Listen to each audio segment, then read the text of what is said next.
Très cher auditeur, peut-être as-tu l'habitude de faire des vœux lors de ton anniversaire, à la nouvelle année ou bien encore lorsque tu vois une étoile filante. Sais-tu que faire des vœux n'est pas anodin et que chaque souhait est entendu par l'univers?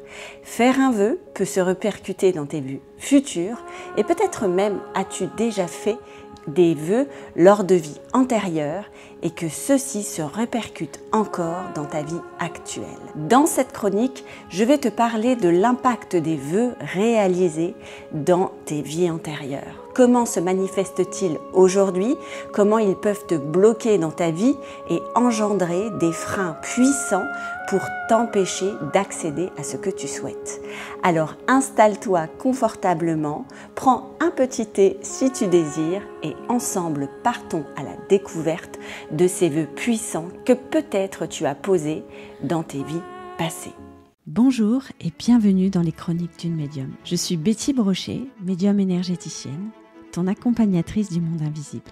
Dans ce podcast, je t'emmène au cœur de mes aventures extraordinaires, là où les esprits se manifestent et les âmes se transforment. Que tu sois novice, curieux ou praticien aguerri du monde invisible, chaque épisode est une fenêtre ouverte sur des expériences spirituelles captivantes et des transformations profondes. Je te raconte les histoires fascinantes de ma vie en tant que médium et les récits inspirants des transformations vécues par mes clientes grâce à leurs rencontres avec l'invisible. Laisse-toi porter par ces histoires intimes et vibrantes. Ensemble, explorons les dimensions cachées de notre existence et découvre ce monde extraordinaire qui peut tant nous apporter. Abonne-toi dès maintenant pour ne rater aucun voyage. Ouvre grand tes oreilles, tes yeux et toutes tes sensations. Le voyage commence maintenant.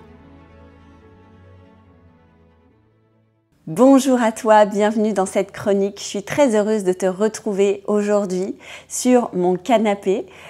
Si tu écoutes cette chronique en audio sur les plateformes d'écoute, n'oublie pas que désormais les chroniques sont aussi disponibles sur YouTube et le lien est juste en dessous. Alors aujourd'hui, dans cet épisode, j'avais très envie de te parler des vœux, des promesses. C'est quelque chose que j'ai évoqué lors de la dernière chronique en te parlant de l'histoire de Léna. Et beaucoup d'entre vous m'ont dit « Mais Betty, j'aimerais plus en savoir sur ces histoires de vœux. Qu'est-ce que c'est concrètement? Qu'est-ce que c'est que ces promesses? Comment ils se voient dans notre vie? Comment on peut les enlever? S'il te plaît, explique-nous qu'est-ce que c'est que ces vœux-ci posés dans l'invisible. Alors évidemment, je suis là pour répondre à vos besoins et donc aujourd'hui, je vais t'expliquer ce que c'est que ces histoires de vœux, de promesses et comment ils peuvent encore influencer ta vie aujourd'hui. Alors, qu'est-ce qu'un vœu? D'abord, on va commencer par le début et l'explication de ce qu'est un vœu, concrètement une promesse. Alors, un vœu dans l'invisible, c'est lorsque tu prends un engagement envers toi-même ou envers l'univers. Donc, ça peut être fait comme une promesse, ça peut être dit comme un engagement envers toi-même. En tout cas, il y a un moment où tu as pris ce temps de poser très très fort ce que tu souhaitais pour cette vie ou pour les futures vies. Je te donne un exemple que j'ai pu rencontrer moi dans ma vie ou dans la vie de certaines lumineuses que j'accompagne, même des personnes en individuel. Ça peut être par exemple un engagement vis-à-vis de ta vie de couple. Par exemple, je sais que j'ai une lumineuse qui a une vie de couple très compliquée, elle n'arrive pas à s'engager dans une relation, elle n'arrive pas à avoir une vie de couple harmonieuse. À chaque fois, ça vire à la catastrophe. Alors évidemment, elle m'a dit « Mais Betty, je comprends pas, j'arrive pas à trouver une relation solide, je ne comprends pas ce qui se passe, est-ce qu'on pourrait travailler sur cette notion-là » Alors il faut savoir que lorsqu'on fait des lectures d'âme, on pose toujours une intention précise et cette intention, elle va être orientée en fonction de tes problématiques du moment ou tes désirs. Et donc là, en l'occurrence, il y avait une grosse problématique amour, couple, engagement avec cette lumineuse-là et elle a choisi d'aller travailler sur cette intention-là. Pourquoi? Parce que ça l'impactait dans tous les domaines de sa vie. Si tu n'es pas épanoui personnellement, eh bien, ça va se répercuter au niveau de tes relations sociales, dans ton travail, même parfois même au niveau financier. Donc, quand on trouve le nœud du problème, eh bien, c'est toujours intéressant d'aller travailler une problématique et on voit qu'effectivement, cette problématique-là, eh bien, elle se saupoudre un petit peu dans tous les domaines de notre vie et c'est pour ça qu'on n'est pas épanoui. Et donc, en l'occurrence, cette lumineuse-là, eh bien, elle m'avait demandé d'aller travailler sur ces problématiques de couple parce qu'elle sentait que ça l'impactait partout dans sa vie. Et effectivement, quand on est allé faire une lecture d'âme, eh bien, je suis allée dans une de ces vies antérieures. C'est une de mes expertises, c'est que je peux aller voyager dans tes annales akashiques. Donc, les annales akashiques, c'est ta bibliothèque en fait de toutes les vies que tu as pu passer sur Terre, mais aussi dans d'autres dimensions. Ça, on pourra en reparler dans une autre chronique, hein, parce que tu n'as pas que des incarnations terrestres et tu n'as pas que des incarnations humaines. Ça, c'est l'ego humain qui croit ça, mais l'univers est tellement grand qu'on peut aller s'incarner dans plein d'endroits et dans différentes corps possibles. Et donc, avec cette lumineuse-là, on est allé voir dans une incarnation terrestre où elle avait été une femme. Et pendant sa vie, elle s'est fait battre par un homme. Elle a énormément souffert avec cet homme-là qui la battait, qui l'humiliait. Et donc, lorsqu'elle est morte, parce qu'elle est morte de ses coups, malheureusement, elle a fait une promesse à l'univers lors de sa mort, hein, au moment où elle est morte ou au moment où elle est partie dans l'au-delà, c'est souvent là que ça se passe. Elle s'est dit, plus jamais je ne m'engagerai avec un homme et plus jamais je ne voudrais tomber amoureuse parce que plus jamais je ne veux me faire battre et souffrir comme j'ai vécu. Et au moment où elle a posé ce vœu-là, elle ne savait pas à quoi elle s'engageait.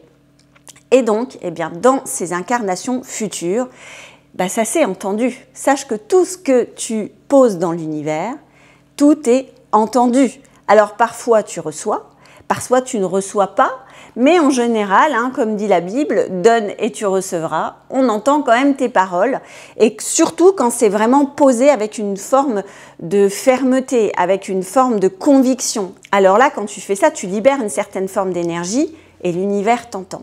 Donc pour cette lumineuse-là, ok, tu ne veux plus d'homme dans ta vie, donc on va faire en sorte que tu n'en aies plus. Alors ça s'est répercuté comment dans la vie de cette lumineuse? Eh bien, comme tu le sais, elle ne pouvait plus s'engager avec un homme. À chaque fois qu'elle rencontrait quelqu'un, eh bien, quand il s'agissait de s'engager, quand il s'agissait d'aller plus loin, eh bien, à chaque fois, le couple rompait parce que c'était ce qu'elle avait demandé, tout simplement.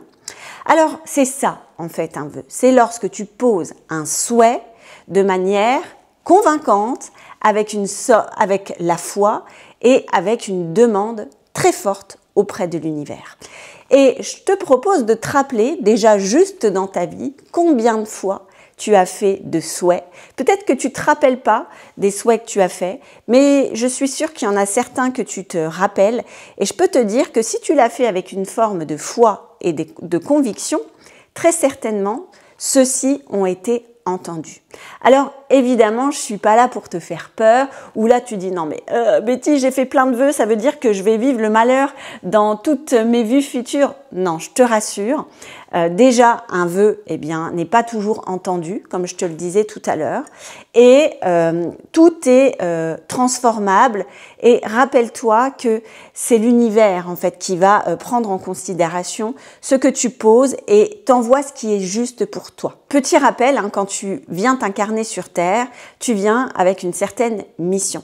Cette mission, elle est là pour te faire évoluer. Alors pas toi en tant qu'humain, toi en tant qu'âme. Donc dans tous les souhaits que tu as posés, eh bien on va un petit peu faire la sélection de ceux qui vont te faire évoluer, te faire grandir et faire disparaître les schémas dans lesquels tu es peut-être depuis de nombreuses vies. Et en l'occurrence, cette lumineuse-là, eh bien dans ses nombreuses vies, elle a eu des problématiques avec les hommes, avec l'amour, avec le couple. Donc, évidemment, ce vœu-là pour l'univers, c'était la bonne aubaine. On va faire en sorte de le sceller pour qu'elle ne souffre plus en amour, mais aussi qu'elle prenne conscience que lorsqu'il s'agit d'engagement, il y a une problématique. Et là, comment l'univers en fait t'envoie les messages pour que tu puisses évoluer, c'est par la répétition. Plus en fait les situations vont se répéter dans ta vie, donc des schémas, des situations qui se répètent, plus ça doit te mettre la puce à l'oreille sur quelque chose que tu as à transcender.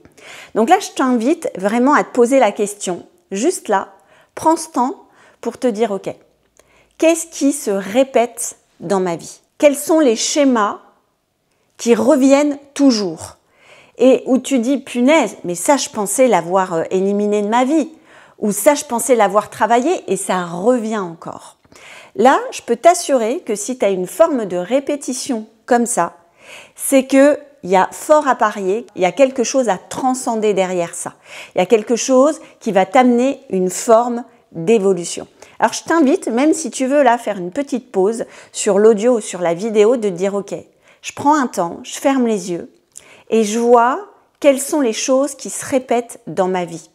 Ça peut être des histoires de cœur, ça peut être des conflits, ça peut être des situations financières, des situations de travail ou même des douleurs chroniques, des choses qui se répètent. Et de te demander, ok, ça se répète, qu'est-ce que j'en tire comme leçon de tout ça? Sur quoi ça vient appuyer? Quelle douleur, quelle émotion ça vient engendrer en moi?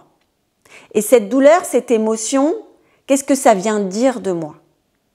Qu'est-ce qui n'est pas respecté? Quelles sont les valeurs qui ne sont pas respectées pour moi?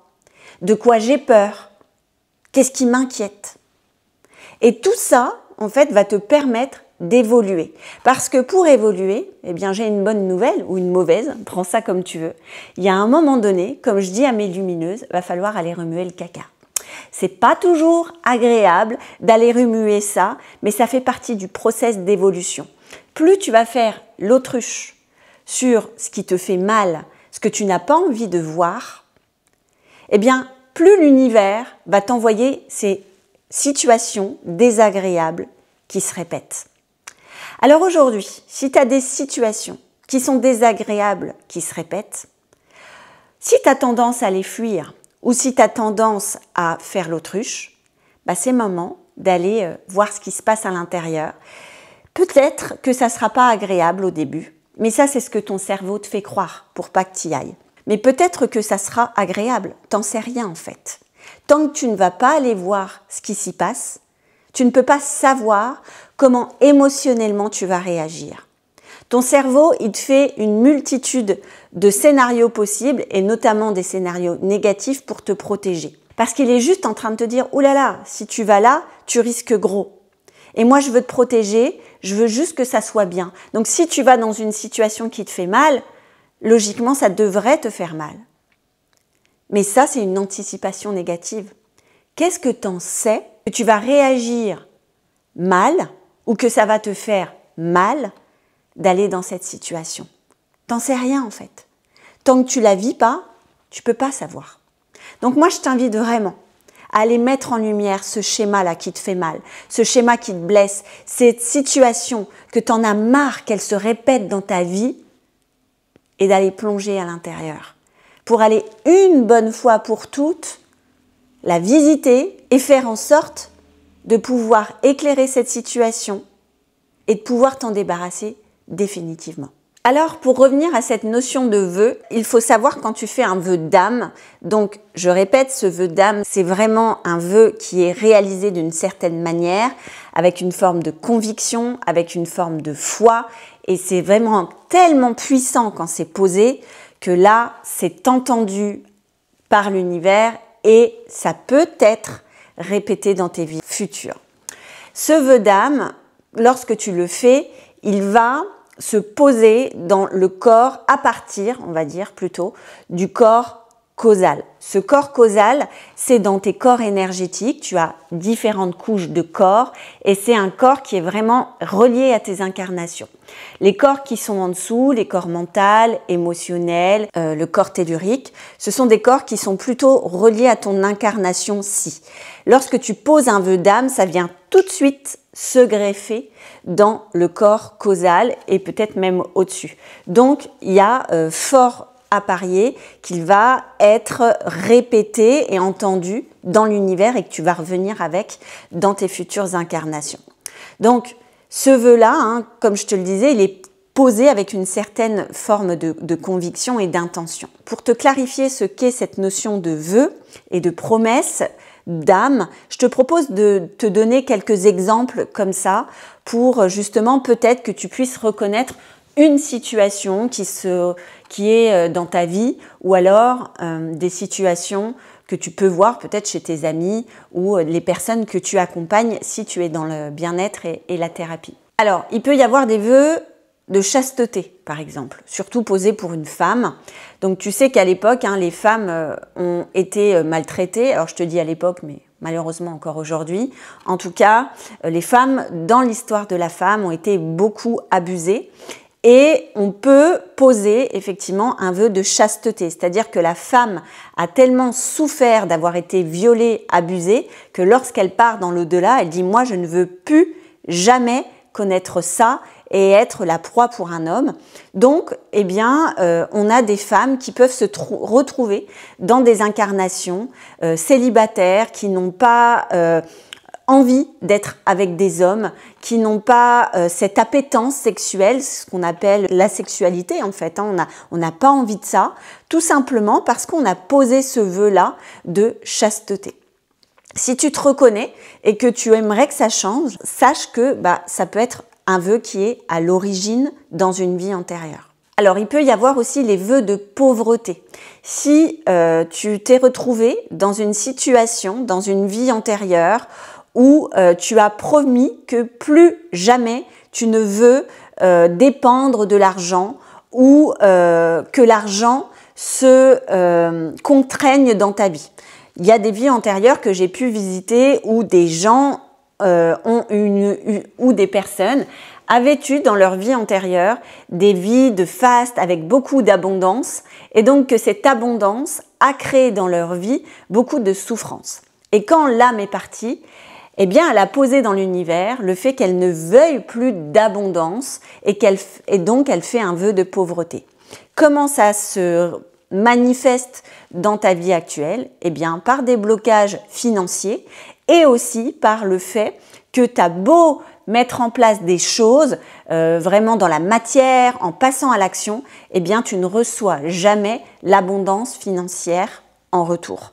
Donc ça, c'est pareil. Si tu te reconnais dans cette thématique, sache que c'est possible que ça soit un vœu que tu aies posé et ça, on peut aller travailler dessus. Il y a un vœu aussi qui n'est pas forcément connu, c'est le vœu de silence. En fait, le vœu de silence, c'est un vœu que tu as pu poser dans une vie antérieure parce que justement, on a utilisé ou tu as trop utilisé ta voix. Je pense à une personne que j'ai accompagnée en individuel. En fait, elle avait tout le temps des extinctions de voix et notamment quand elle était en période de grosse activité au niveau de son entreprise. Elle me dit « mais Betty, c'est incroyable, au moment où je dois avoir ma voix, je perds ma voix ». Alors, là, j'ai tout de suite compris qu'il y avait très certainement un vœu là-dessous. Et effectivement, dans une vie antérieure, elle était une grande cantatrice. Et elle était dirigée par une forme de manager, enfin un homme qui dirigeait un petit peu sa carrière et qui voyait évidemment en elle un énorme potentiel financier. Et donc, il lui faisait faire énormément de spectacles pour avoir de l'argent en retour. Sauf que elle utilisait sa magnifique voix de manière vraiment abusive. Donc, à force d'avoir utilisé trop sa voix, elle en a endommagé ses cordes vocales et ça lui a créé une forme de cancer ou de quelque chose comme ça. Et quand elle a pris conscience en fait que l'utilisation de sa voix avait été trop abusive, que cet homme en fait l'avait utilisé pour avoir de l'argent, elle a posé le vœu dans l'univers de ne plus utiliser sa voix à partir du moment où elle devait se mettre en valeur, en fait, en lumière.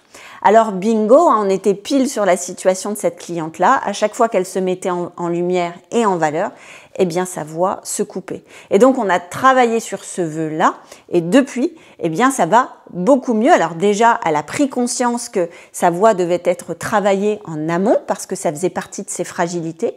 Et puis, le fait d'avoir mis de la conscience sur tout ça, elle a entamé un travail aussi avec sa voix et eh bien, elle a plus eu d'extinction de voix lors de ces événements, ce qui était beaucoup plus facile pour elle de se mettre en lumière. Donc ce vœu de silence, il peut vraiment se manifester sous cette forme-là. Donc si tu as tendance à faire des extinctions de voix répétitives à des moments où c'est pas du tout le bon moment, justement, eh bien c'est peut-être un vœu qui a été posé de cette forme-ci. Dernier vœu dont je voulais te parler, ça va peut-être parler à beaucoup de personnes aujourd'hui, c'est le vœu de sacrifice.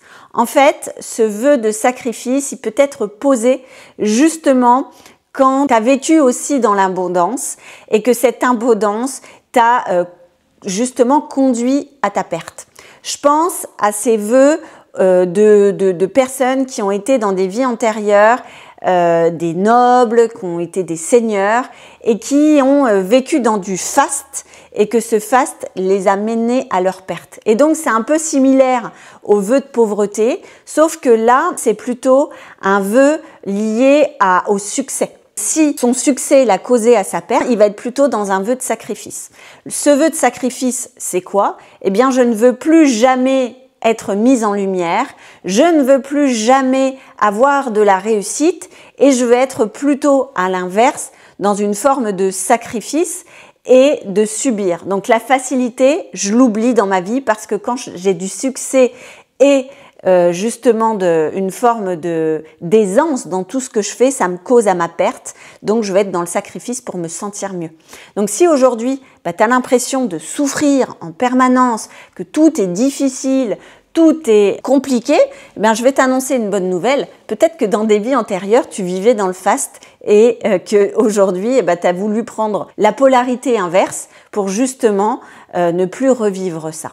Donc comme tu peux le constater, ça c'est des exemples, mais évidemment il y a beaucoup de vœux, ces vœux-là sont très importants puisqu'ils posent vraiment une intention précise qui peuvent se répercuter dans tes futures vies.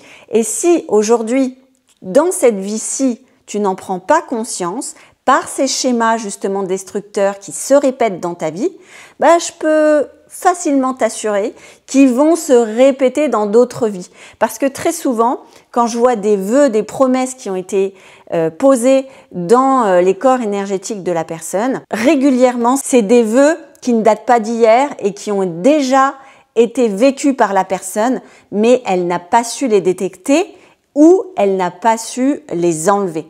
Alors, tu vas me dire, oui, mais Betty, est-ce qu'on a toujours besoin d'une médium pour enlever ces vœux? Alors, oui et non. Je vais te dire que tout dépend, en fait, du niveau de conscience que tu as. Si aujourd'hui, tu es quelqu'un qui travaille sur toi-même, que tu as déjà ces notions en fait de travail intérieur, d'aller travailler dans ton invisibilité, de comprendre, de t'observer, de prendre de la hauteur, donc en quelque sorte une forme d'éveil spirituel, la médium, elle n'est pas toujours utile à part si tu sens que peu importe ce que tu fais, c'est vraiment trop compliqué.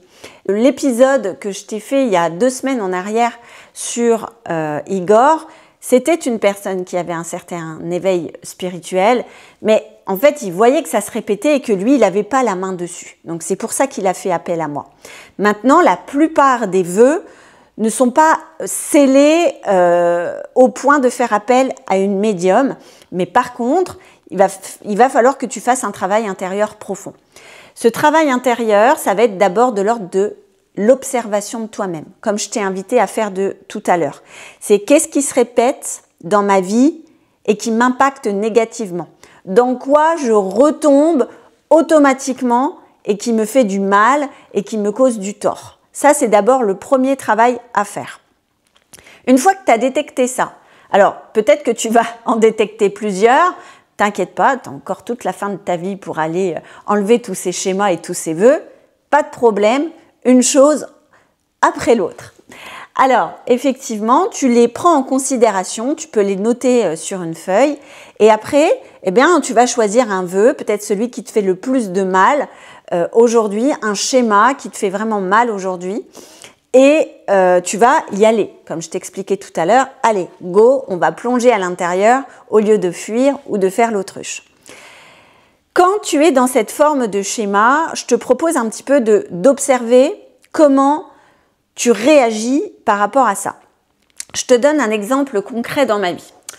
Moi, actuellement, je travaille vraiment sur le besoin d'être aimé. Ce besoin d'être aimé passe par ma posture.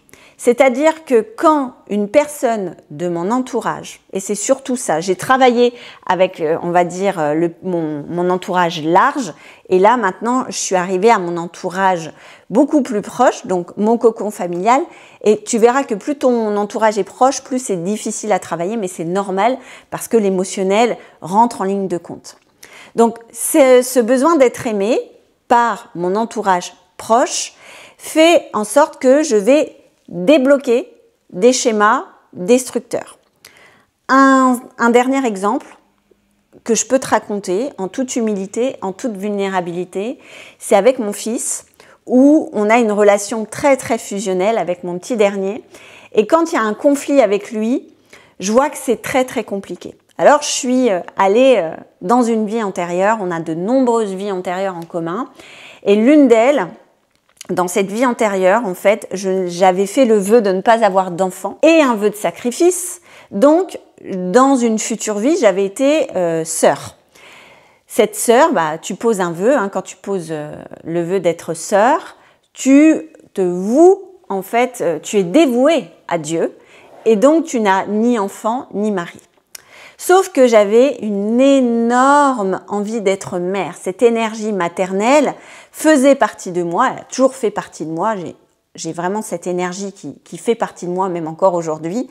L'énergie maternelle est très présente dans ma vie, depuis toute petite d'ailleurs. Et donc, cet enfant qu'un jour j'accueille dans le couvent est Robin, donc mon fils actuel, dans une vie antérieure. Cet enfant, je le considère comme mon enfant, je le choisis, je lui donne énormément d'amour, ça vient combler cette carence affective que j'ai. Sauf qu'il meurt soudainement à 2 ans de la diphtérie. Pour moi, c'est hyper brutal, je le perds, mon cœur se brise en deux. Dans cette vie-là, Robin revient. J'ai d'abord, lors de ma grossesse, une suspicion de fausse couche, en tout cas de décollement. Donc, ce qui me lie encore plus à lui, j'ai peur de te perdre. Ça revient dans la grossesse. La grossesse, fort heureusement, se passe bien, tout va bien. Au moment de l'accouchement, à nouveau, un petit couac. J'ai à nouveau peur de le perdre. Donc, cette douleur dans cette vie, cette peur de le perdre se manifeste déjà dès sa naissance. Ce qui fait que ce que j'ai vécu avec lui dans la vie antérieure vient déjà, dès notre connexion d'âme à âme, être très présente. Et donc, je vais créer une relation avec lui très fusionnelle, donc dans les deux sens, parce que j'ai peur de le perdre. Ce qui fait qu'aujourd'hui, du haut de ses 14 ans, et même depuis qu'il est né, dès qu'il y a un conflit, j'ai peur de le perdre.